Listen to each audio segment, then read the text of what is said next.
अस्सलाम वालेकुम students. Last class में हमने जो कंज्यूमर इक्विलिब्रियम तक चीज़ें पढ़ी थी, मैं थोड़ा सा ओवरव्यू देना चाह रही हूँ कंज्यूमर इक्विलिब्रियम के हवाले से अगेन, क्योंकि बहुत इंपॉर्टेंट टॉपिक है। तो आपके जो अजम्पशंस हैं इसके पॉइंट ऑफ व्यू से और इसकी एक्सप्लेनेशन है वो आपके पास प्रॉपरली आपको पता होनी चाहिए। ठीक है, अगेन एक छोटा सा ओवरव्यू दूंगी मैं आप लोगों को। कंज्यूमर इक्विलिब्रियम बेसिकली होता क्या है? Consumer equilibrium refers to a situation in which a consumer derives maximum satisfaction with no intention to change it and subject to given prices. Basically consumer equilibrium आपके पास एक ऐसी सिचुएशन होती है जिसमें एक कंज्यूमर मैक्सिमम सेटिस्फाई हो सकता है अपने गुड्स और सर्विसेज के थ्रू, ठीक है, उनकी कंजम्पशन के through.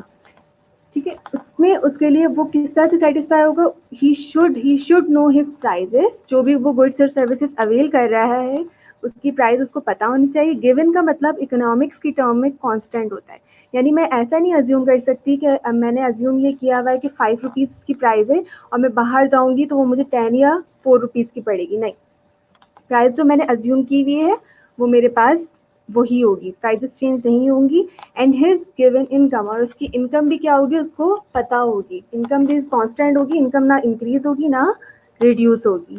The point of maximum satisfaction is achieved by studying indifference map and budget line indifference curve.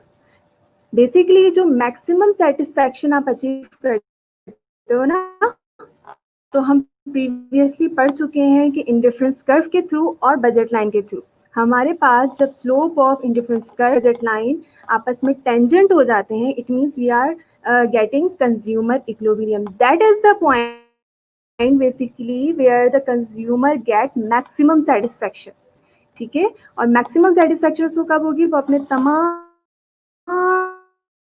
Income को जब स्पेंड कर देता है बाद वो जो 2 गुड्स एंड सर्विसेज अवेल कर रहा होता है, that is called maximum satisfaction.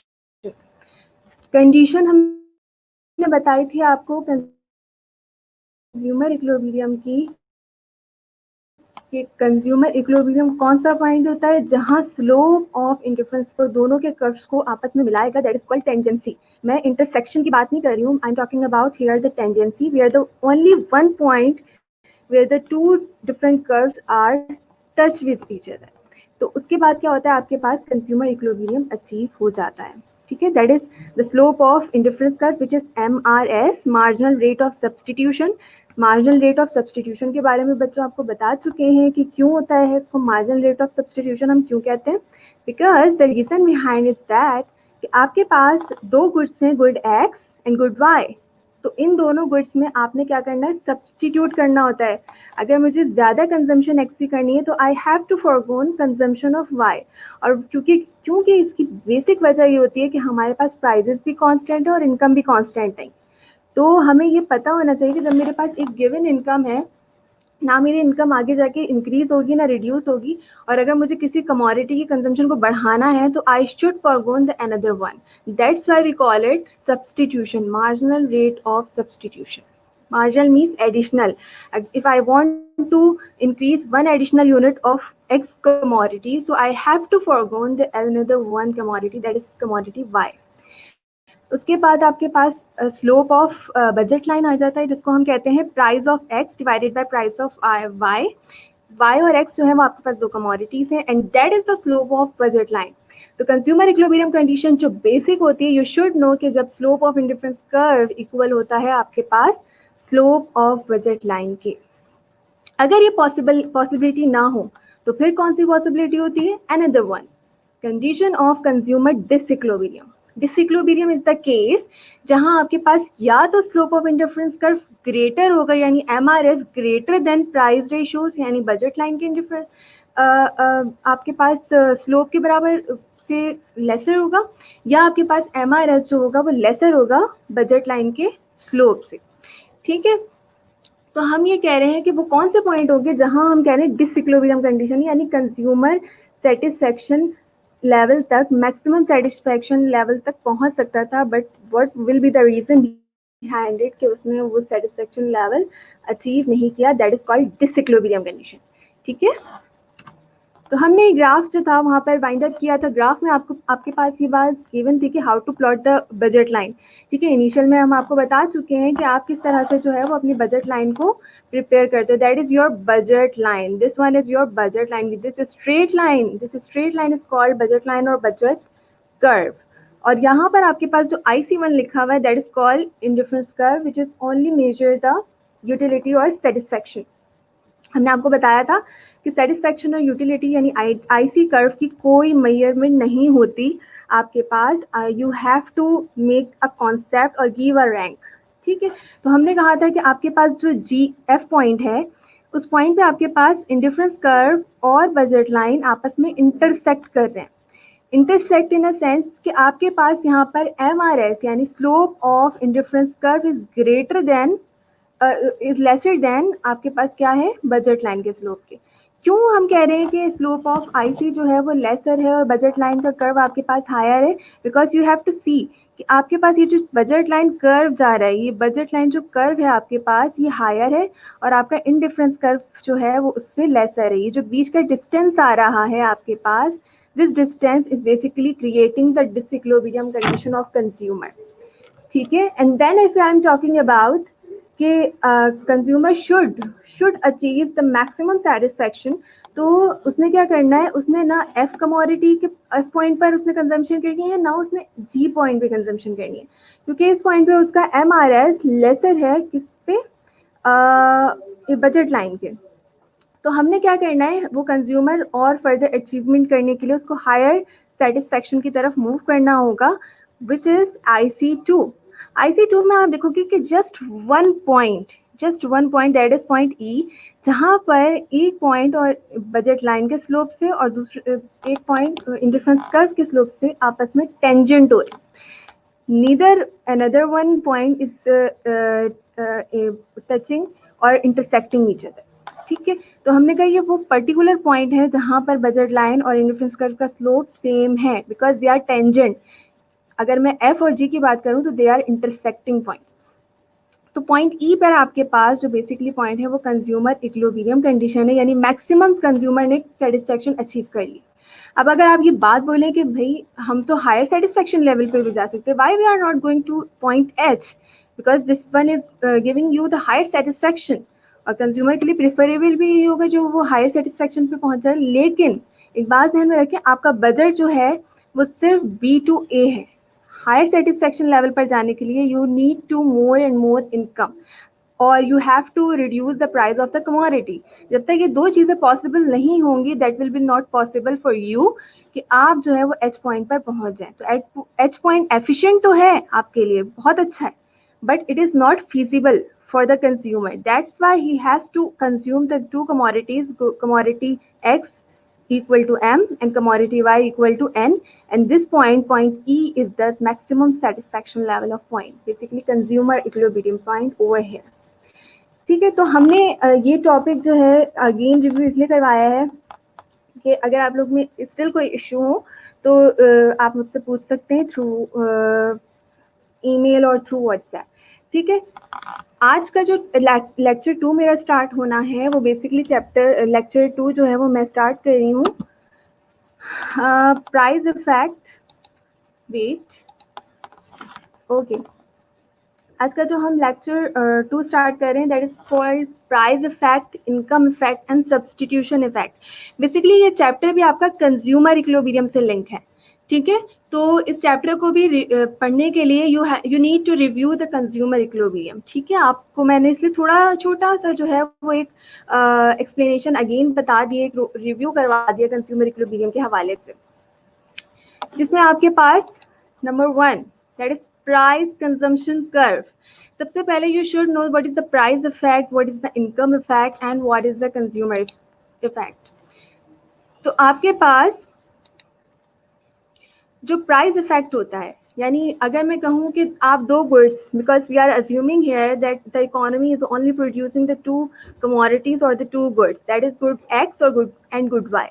ठीक है, तो अगर मैं गुड एक्स और गुड वाई की प्राइसेस की बात करूँ तो अगर किसी भी कमोडिटी की प्राइस लो होती है तो आप अपनी उसकी क्वांटिटी कंजम्पशन क्या कर देते हो, इंक्रीज करना शुरू कर देते हो।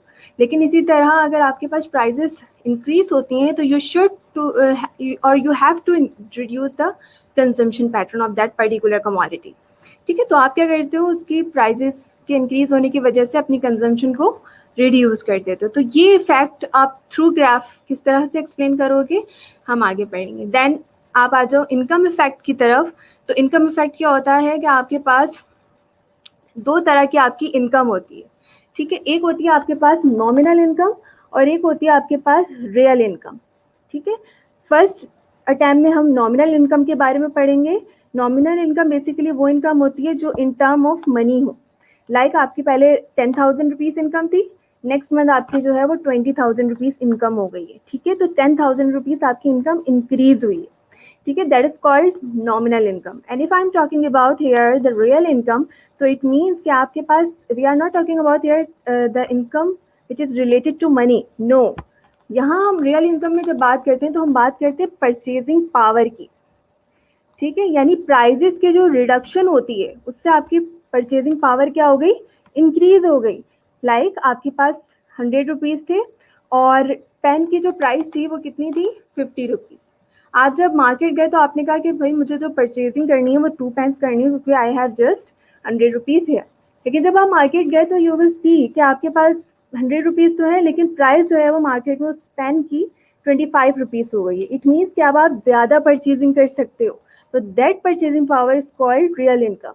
तो हम दोनों सिनेरियो में देखेंगे आपके पास, एक होगा आप इनकम इफेक्ट में हम देखेंगे एक दफ़ा नॉमिनल इनकम जो कि आपकी इन टर्म ऑफ मनी होगी, और रियल इनकम जो कि आपकी पूरी की पूरी परचेजिंग पावर पे डिपेंड करेगी। देन हम सब्सटीट्यूशन इफेक्ट की तरफ आ जाएंगे। सब्सटीट्यूशन इफेक्ट मैंने आपको बताया था कि दो गुड्स हैं आपके पास, एक गुड को इंक्रीज करने के लिए you have to forgone the another one, आपको ये दूसरा गुड की कमोडिटी की कंजम्पशन को रिड्यूस करना पड़ेगा। तो that is called substitute. Like tomato and yogurt की अगर मैं एग्जांपल लूँ तो बेस्ट रहेगी कि जैसे आपके पास टोमेटो की प्राइस इंक्रीज होती है तो आप क्या किसकी तरफ मूव कर जाते हो, योगर्ट की तरफ। दोनों जो है वो आपके जो सालन होता है उसमें खटास पैदा कर रहे होते हैं एक्चुअली। तो हम ये कहते हैं कि लोगों का ये मेंटालिटी होती है कि भाई अगर प्राइस ऑफ टोमेटो इंक्रीज हो गया तो कोई बात नहीं, हम टोमेटो उसकी जगह योगर्ट यूज़ कर लेंगे, तो वी हैव अ सब्सटीट्यूट। तो इसका मतलब है मैंने कंजम्पशन ऑफ टोमेटो को कम करते हुए योगर्ट की कंजम्पशन को बढ़ा दिया। एक की कंजम्पशन को कम करती हूँ और दूसरे की कंजम्पशन को मैं इंक्रीज कर देती हूँ। That is called substitution effect. घबराए नहीं, हम पूरा टॉपिक इसी से रिलेटेड कर रहे हैं। मैं थोड़ा सा जो है वो एक ब्रीफ इंट्रोडक्शन दे रही थी यहाँ पर। सबसे पहले price consumption curve. Price effect को समझने के लिए you should know what is price consumption curve. Basically, price consumption curve traces out the price effect. It shows how the changes in price of good X will affect the consumer's purchases of X. Price of Y is taste and money income remaining unaltered. Price consumption curve basically आपको बताता है price effect कि अगर आपके पास price of good X change हो रहा है तो इसका इफेक्ट ना सिर्फ कंजम्पशन या परचेजेस ऑफ कमोडिटी एक्स पर आएगा बल्कि इसका जो इम्पैक्ट होगा वो वाई के कंजम्पशन पे भी आएगा, लोगों के टेस्ट पे भी आता है और लोगों की इनकम पे भी आता है। लाइक अगर किसी आपकी इनकम 10,000 थी वही रही, लेकिन अगर आपके पास प्राइजेस ऑफ गुड जो है एक्स, यानी अगर लेट सपोज टोमेटो की प्राइस इंक्रीज हो जाती है तो इसका मतलब क्या हुआ कि अब आपके लिए परचेजिंग पावर टोमेटो की कम हो गई है और आप मूव कर जाओगे किसकी तरफ, योगर्ट की तरफ। ठीक है, स्टिल योगर्ट की प्राइस आपके पास क्या है, कांस्टेंट है, लेकिन आपने क्या किया है, आपने अपनी जो है वो कंजम्पशन ऑफ योगर्ट इसलिए बढ़ाया है बिकॉज आपकी जो टोमेटो की प्राइसेस थी वो क्या हो गई थी, इंक्रीज हो गई थी। तो प्राइस कंजम्पशन कर्व जो है वो बेसिकली आपको बताता है कि एक कमोडिटी की प्राइस चेंज होने से बाकी कमोडिटीज, बाकी आपकी इनकम पे क्या इम्पैक्ट पड़ रहा होता है। This is the graph of price consumption curve. Let's suppose ये जो आपके पास एक स्ट्रेट, पहली हम लाइन देखते हैं। ठीक है, P2L1, P2L1 is your line. Horizontal axis पे मैंने रखा है आपके पास good X and vertical axis पे मैंने रखा है जो आपके पास रखा गया है वो है गुड वाई। ठीक है, अब मैंने ये देखा मेरे पास बजट लाइन किस तरह से प्लॉट होगी, हमने बजट लाइन प्लॉट कर दी, वो हम पिछली वीडियो में बता चुके हैं, ठीक है। इनिशियल इंडिफरेंस कर्व बना दिए, जस्ट एक पॉइंट जो है वो टेंजेंट करेगा और मैंने कहा वो एक कंज्यूमर इक्विलिब्रियम पॉइंट होगा मेरे पास, and that is the point Q. और फिर मैंने यहाँ पर एक पॉइंट बना देना है और यहाँ पर बता देना है कि x की कंजम्पशन मेरी x1 होगी और y की कंजम्पशन मेरी यहाँ पर y1 होगी। बट लेट्स सपोज प्राइस जो है गुड x की, प्राइस ऑफ कमोडिटी x की रिड्यूस हो जाती है, ठीक है। तो जब प्राइस किसी भी कमोडिटी की रिड्यूस होती है तो हमारा बिहेवियर क्या होता है कि हम उसकी कंजम्पशन को क्या कर देते हैं, इंक्रीज करना शुरू कर देते हैं, हम उसको ज़्यादा से ज़्यादा कंज्यूम करना शुरू कर देते हैं। तो आपके पास क्या होता है कि आपने गुड ऑफ वाई को तो कांस्टेंट रखा, ठीक है, बजट में कोई इम्पैक्ट नहीं आया, लेकिन आपके पास प्राइस ऑफ एक्स की कम होने से आपने अपने कंजम्पशन ऑफ एक्स को क्या कर दिया, इंक्रीज कर दिया, यानी you will move from L1 to L2, ठीक है। और आपने यहाँ पर एक और बजट लाइन प्लॉट कर दी, this plotting is called rotation of budget line, ये रोटेट हुई है आपकी बजट लाइन, ठीक है। आपकी बजट लाइन L1 से L2 जो मूव कर रही है वो दैट इज कॉल्ड रोटेशन। मैंने कहा फर्दर आपके पास प्राइस जो है वो क्या हो गई है, रिड्यूस हो गई है एक्स की कमोडिटी की, तो लोगों का क्या बिहेवियर होगा, they are demanding, they are consuming more and more that particular commodity. तो देन फिर वो क्या करेंगे, L2 से L3 की तरफ मूव करेंगे और उनका बजट लाइन अगेन रोटेट कर जाएगा अपवर्ड साइड। अगेन आप इंडिफरेंस कर्व प्लॉट करोगे, आप कहोगे पहला कंज्यूमर इक्विलिब्रियम Q था, दूसरा consumer equilibrium due to the reduction of commodity price of commodity X, the consumer has to increase the consumption of good X, then again price reduce होने से आपके पास क्या हुआ, कंजम्पशन आपके पास X की increase हो गई, Y स्टिल कांस्टेंट है, ठीक है। यहाँ पर आपके पास जो आपके फर्दर प्राइस रिड्यूस हुई और आपने अपनी कंजम्पशन को बढ़ा दिया, then again and again you are availing new consumer equilibrium curve, ठीक है। जैसे जैसे रोटेशन अपवर्ड की तरफ जा रही है आपका सेटिस्फेक्शन लेवल भी आगे की तरफ जा रहा है, IC1 से IC2 की तरफ, देन IC2 से IC3 एंड देन IC3 से IC4 की तरफ आप मूव कर रहे हो। तमाम कंज्यूमर इक्विलिब्रियम्स में एक डॉट जो पॉइंट टेंजेंट होगा, उन तमाम पॉइंट्स को आप जब ज्वाइन कर दोगे, you will see the PCC, that is price consumption curve. Finally you will get the price consumption curve which is upward sloping due to the reduction of price of commodity X.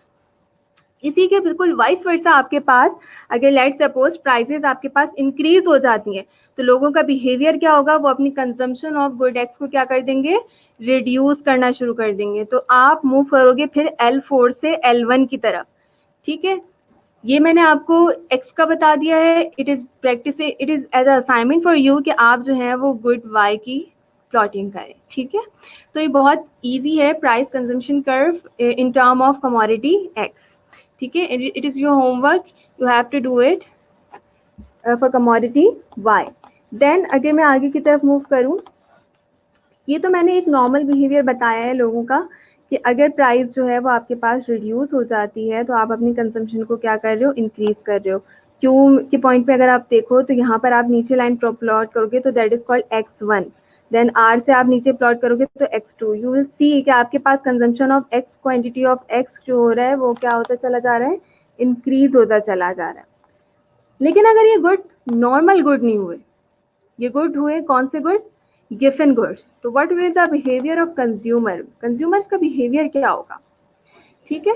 तो अगर मैं कहूँ कि price आपके पास वही हमने horizontal axis पे good x लिया है, वर्टिकल एक्सिस पे हमने गुड वाई लिया है, ठीक है। इनिशियल पॉइंट आपके पास आ रहा है P से L1 की तरफ, ठीक है, और इनिशियल इंडिफरेंस कर्व है आपके पास IC1 Q पॉइंट, और यहाँ से आप सीधी लाइन ड्रॉ करोगे बिल्कुल स्ट्रेट तो you will C X1 commodity. Let's suppose कि प्राइस ऑफ एक्स कंजम्पशन आपके पास रिड्यूस हो जाती है, ठीक है। तो आपके पास जो रोटेशन होगी वो बिल्कुल एज यूजुअल सेम होगी, ठीक है। आपकी प्राइस ऑफ एक्स रिड्यूस होने से आपका जो बजट लाइन होगा वो अपवर्ड की तरफ रोटेट कर जाएगा L1 से L2। लेकिन इंडिफरेंस कर्व आपको बताता है कि गुड्स नॉर्मल है या गुड्स गिवन है, ठीक है। बजट लाइन कभी भी आपको नहीं बताएगी कि ये गुड्स कौन से हैं, सिर्फ और सिर्फ इंडिफरेंस कर्व ही आपका एक वो वाहिद सोल्यूशन है, वाहिद मेजरमेंट है जो आपको बताता है डायरेक्शन के थ्रू कि ये गुड्स नॉर्मल गुड्स थे या ये गुड्स गिवन गुड्स थे। तो आपने ये देखा कि ये पॉइंट आपने इंडिफरेंस कर्व यहाँ प्लॉट किया IC2 that is point R, ठीक है। देन उसके बाद आपने जब इस पॉइंट से आप नीचे लाइन स्ट्रेट लेकर जाओगे तो you will C x2 which is less than x1। अब ये कौन सा बिहेवियर हो गया? तो हमने आपको बताया था क्लास में कि दो तरह के गुड्स होते हैं आपके पास। एक होता है नॉर्मल, जिसमें हम ये कहते हैं कि प्राइस के बढ़ने से कंजम्पशन रिड्यूस हो जाती है, लेकिन एक बिहेवियर होता है गिफन, जिसमें प्राइस के बढ़ने से कंजम्पशन भी बढ़ती है। बिल्कुल, यहाँ हम बात कर रहे हैं गिफन गुड्स की, और जस्ट बिकॉज ऑफ दैट कि आपके पास प्राइस रिड्यूस हो रही है तो आपने अपनी कंजम्पशन भी क्या कर दी है, रिड्यूस। अगेन आपके पास प्राइस फर्दर रिड्यूस हुई, L2 से आप L3 की तरफ मूव कर गए, बट आपका इंडिफरेंस कर्व आपको डायरेक्शन दे रहा है कि आपने अपनी कंजम्पशन जो है वो x3 कर दी है which is less than x2, ठीक है। और फिर इन तमाम कंज्यूमर इक्विलिब्रियम पॉइंट को जब आप प्लॉट करोगे तो you will C PCC price consumption curve which is showing what, कि आपके पास गुड्स कौन से गुड्स हैं, आपके पास जो गुड्स हैं वो इस वक्त हैं गिफन गुड्स, ठीक है। ये दोनों पैटर्न मैंने आपको बता दिए हैं। अब अगर आप प्रैक्टिस करना चाहते हैं तो वाई की कीजिएगा, और काइंडली मुझे व्हाट्सएप भी कीजिएगा। अगर कोई भी मसला हो, कोई भी प्रॉब्लम होगी तो वो मैं आगे आपका रिजॉल्व जो है वो प्रॉब्लम और इश्यूज कर दूंगी सॉल्व इंशाल्लाह, ठीक है। आई होपफुली कि यहाँ तक कोई मसला ना हुआ। देन आप आ जाए income consumption curve. Income consumption curve, basically income effect, shows this reaction of the consumer. Thus, the income effect means the change of consumer purchases of goods as a result of change in his money income. Income consumption curve जो होता है वो आपके पास basically relationship show कर रहा होता है income का और कंजम्पशन का। हम ये कहते हैं कि एक पर्सन की इनकम चेंज होती है तो वो अपना स्टैंडर्ड ऑफ लिविंग भी चेंज करता है, और अगर वो स्टैंडर्ड ऑफ लिविंग चेंज करेगा तो he has to change his purchasing power, basket of good. वो अपना बास्केट ऑफ गुड भी क्या करेगा, चेंज करेगा, ठीक है। यानी इसका मतलब ये है कि अगर एक पर्सन की इनकम चेंज हो रही है तो उसकी कंजम्पशन भी चेंज हो रही होगी। किस तरीके से? इसमें भी हम दो कॉन्सेप्ट्स पढ़ेंगे। एक होगा आपके पास नॉर्मल गुड्स के लिए। नॉर्मल बिहेवियर ये कहता है कि अगर आपकी इनकम बढ़ेगी तो आप अपनी कंजम्पशन भी बढ़ा दोगे, जस्ट बिकॉज ऑफ दैट कि आप अपना स्टैंडर्ड ऑफ लिविंग बढ़ाना चाह रहे हो तो आपने अपना कंजम्पशन यानी स्पेंडिंग प्रोपोर्शन जो है वो भी बढ़ा दिया। लेकिन अगर मैं बात करूं आपके पास वो नॉर्मल गुड्स की बात ना करूं मैं इस वक्त, और इन्फीरियर गुड्स की बात करूं, तो इन्फीरियर गुड्स में आपके पास क्या होता है कि आपकी इनकम के बढ़ने से आप अपनी कंजम्पशन को रिड्यूस कर देते हो, ठीक है। तो हम सबसे पहले करते हैं आपके पास इनकम कंजम्पशन कर्व, जिसमें आप नॉर्मल गुड्स की बात कर रहे हैं। नॉर्मल गुड्स में आपके पास क्या होता है, हॉरिजॉन्टल एक्सिस में आपने रखा है good X, then vertical axis में आपने रखा है गुड वाई, ठीक है। अगेन बजट लाइन आपने प्लॉट की फर्स्ट, ठीक है। P1 L1 is your first budget line, ठीक है। Then again indifference curve which is Q1, ठीक है। Q1 इंडिफरेंस कर्व आपको बता रहे हैं कि एक पॉइंट जो टेंजेंट हो रहा है बजट लाइन और इंडिफरेंस कर्व पे, that is M1। M1 is good, let suppose X1 आप इसको सपोज कर लें, और N1 जो है वो आपके पास Y1। ये आपने इनिशियल कंजम्पशन कर ली। अब लेट सपोज एक पर्सन है, उसकी इनकम इंक्रीज हुई है, ठीक है, तो उसका बजट भी क्या होगा, उसका बजट जो होगा वो भी क्या हो जाएगा, इंक्रीज हो जाएगा। P1 से उसका बजट P2 की तरफ मूव कर जाएगा, सही है। तो ना सिर्फ वो एक्स की कंजम्पशन को बढ़ाएगा बल्कि वो वाई की कंजम्पशन, दोनों एक्स की भी बढ़ाएगा और वाई की कंजम्पशन, दोनों की कंजम्पशन को बढ़ा देगा। और बजट लाइन आपका आपके पास अब क्या हो रहा है, शिफ्ट हो रहा है। प्राइस कंजम्पशन कर्व में क्या हुआ था, रोटेट किया था आपके पास बजट लाइन का कर्व। यहाँ क्या हो रहा है, आपके पास शिफ्टिंग हो रही है P2 से L2। देन अगेन एक पॉइंट, एक जस्ट वन पॉइंट जो आपके पास टेंजेंट होगा बजट लाइन और इंडिफरेंस कर्व पे, और आपके पास एक पॉइंट आ जाएगा Q2 जो कि आपके बताएगा कि आपने X की कंजम्पशन को भी बढ़ा दिया है M1 से M2, और Y की कंजम्पशन को भी बढ़ा दिया है Y1 Y2 या N1 to N2, ठीक है, एंड सो फोर्थ। इसी तरह आपकी फर्दर इनकम इंक्रीज हुई तो बजट लाइन अगेन शिफ्ट हो जाएगा P3 टू L3, ठीक है। और अगेन आपके पास Q3 जो है वो आपके पास एक पॉइंट आ जाएगा जो कि इक्विलिब्रियम पॉइंट होगा, और अगेन आप अपनी कंजम्पशन को इंक्रीज करते जा रहे हो, ठीक है। तो तमाम इक्विलिब्रियम्स के जो पॉइंट है उनको आप जब ज्वाइंट कर लोगे तो you will see the income consumption curve for the normal goods. या आपके पास जो बनेगा या आपके पास जो प्लॉटिंग होगी वो होगी नॉर्मल गुड्स के हवाले से, ठीक है। लेकिन अगर मैं बात करूं कि गुड्स आर नॉट नॉर्मल, ठीक है, लेट सपोज यहाँ जो मैंने एग्जाम्पल ली है वो ली है मैंने गुड एक्स की, कि गुड एक्स जो है इस केस के अंदर इंफीरियर है और गुड वाई जो है वो नॉर्मल है, ठीक है। यानी गुड एक्स जो है अगर मैं इनकम बढ़ाऊंगी तो consumption of good X reduce होगा, और अगर मैं इनकम बढ़ाऊंगी तो consumption of good Y increase ही होगा क्योंकि वो नॉर्मल है, ठीक है। अच्छा, इस केस के अंदर हम दोनों में से कोई एक गुड ही जो है वो इंफीरियर लेते हैं और दूसरा उसको नॉर्मल कंसिडर करता है, ठीक है। तो यहाँ के केस में मैंने एक्स गुड को क्या लिया है, इंफीरियर लिया है, और वाई गुड को मैंने क्या लिया है, नॉर्मल लिया है। इंफीरियर इन अ केस कि अगर आपके पास, अगेन बता रही हूँ, इनकम बढ़ेगी तो आपकी कंजम्पशन ऑफ एक्स क्या हो जाएगा, रिड्यूस हो जाएगा। इसी तरह अगर इनकम बढ़ेगी तो वाई की कंजम्पशन भी बढ़ेगी क्योंकि वो नॉर्मल है।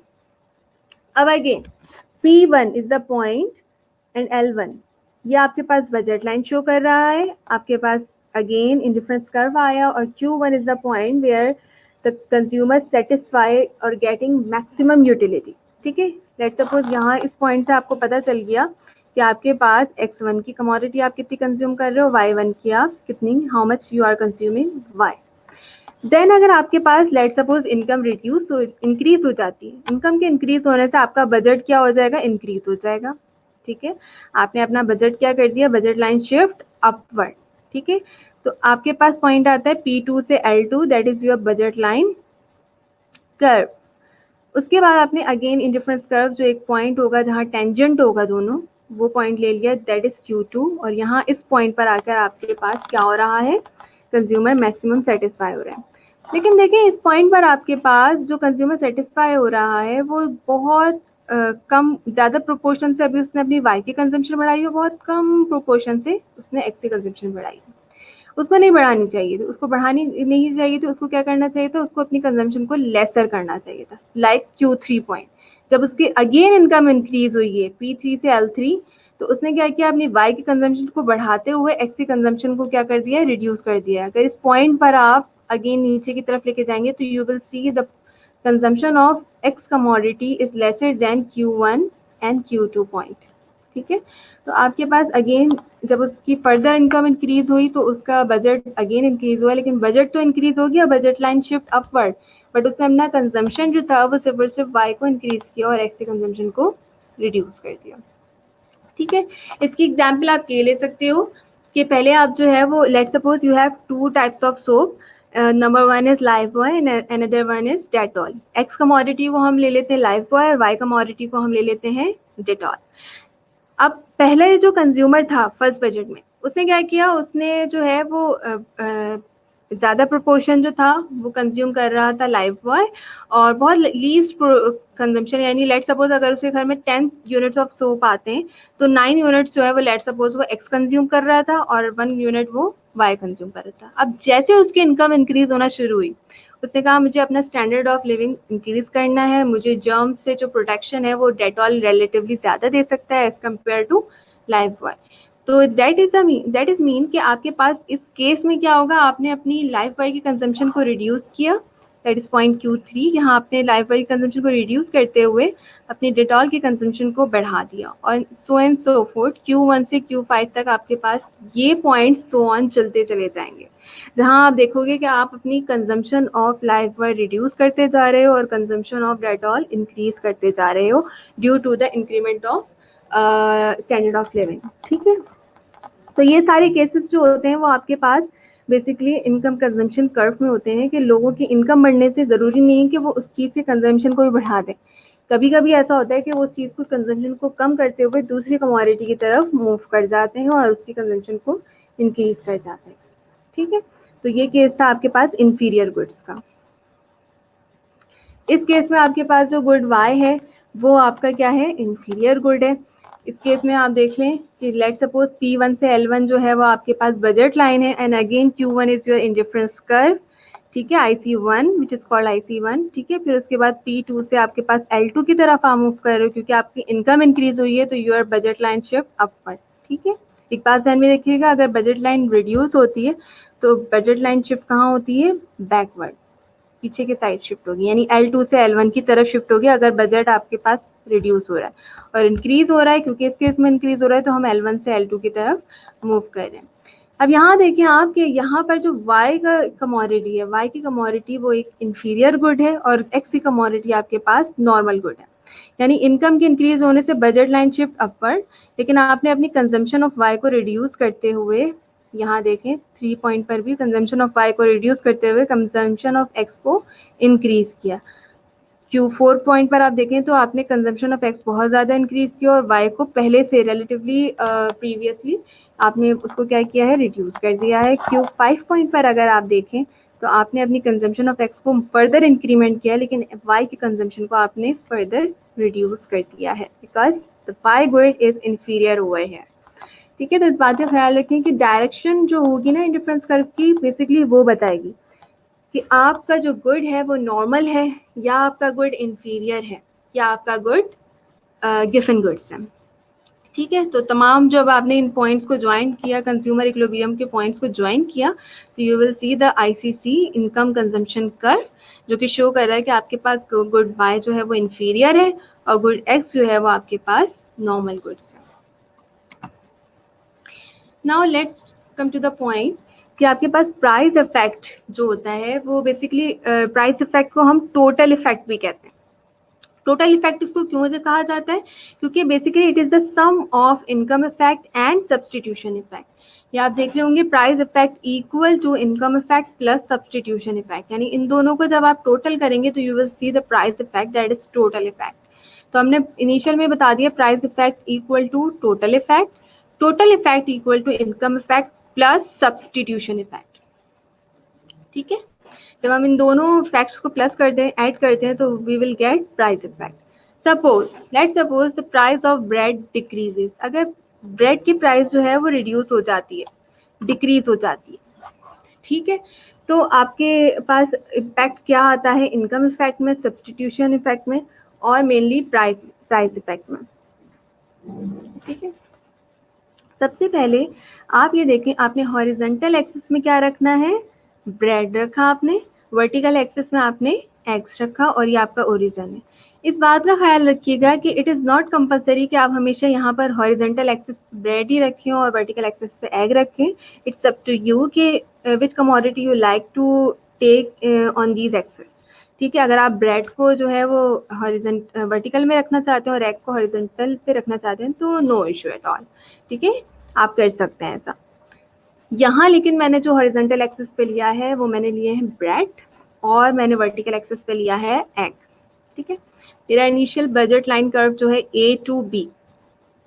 ठीक है, यहाँ पर A to B जो है वो मेरा इनिशियल बजट लाइन कर्व है और मेरा ये जो इंडिफरेंस कर्व जा रहा है I1 that is indifference curve IC1।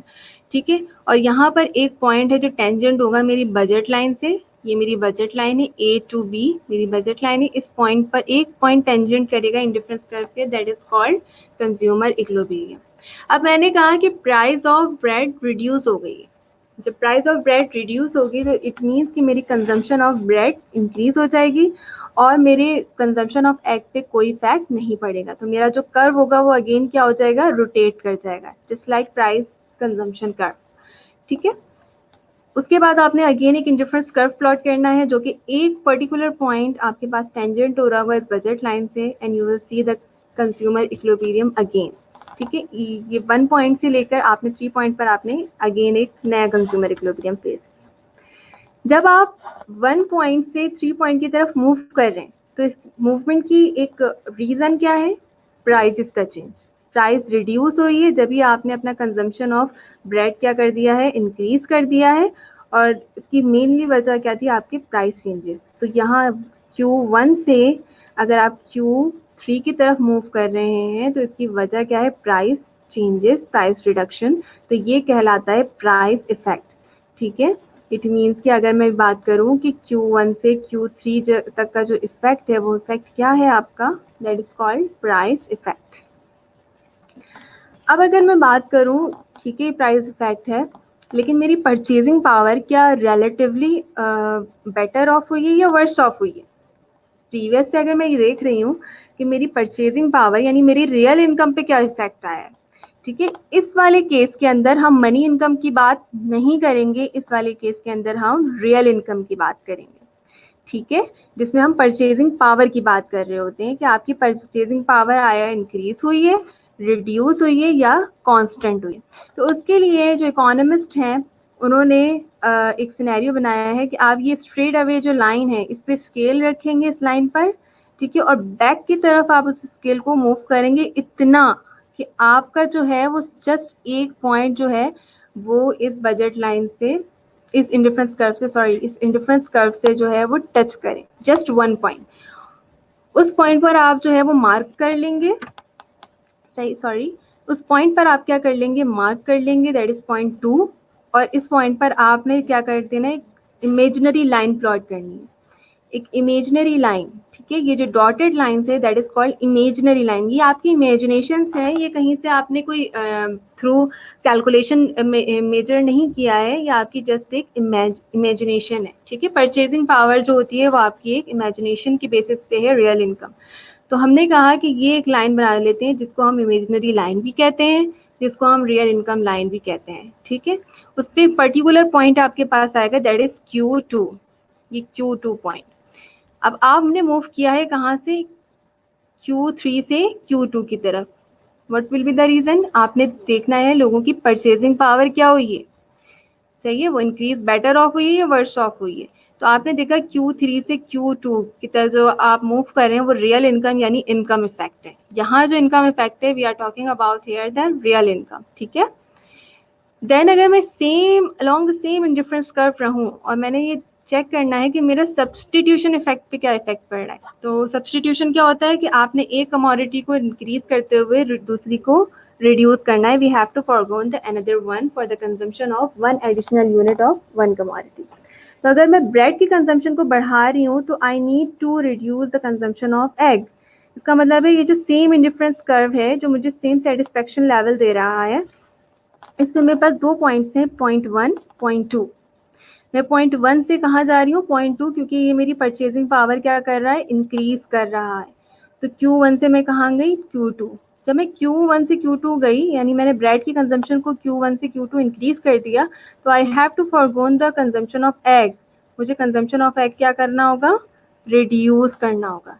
ठीक है, जब मैंने उसकी कंजम्पशन को क्या कर दिया, रिड्यूस कर दिया, that is called substitution effect, कि मैंने एग की कंजम्पशन को रिड्यूस करते हुए ब्रेड की कंजम्पशन को इंक्रीज कर दिया।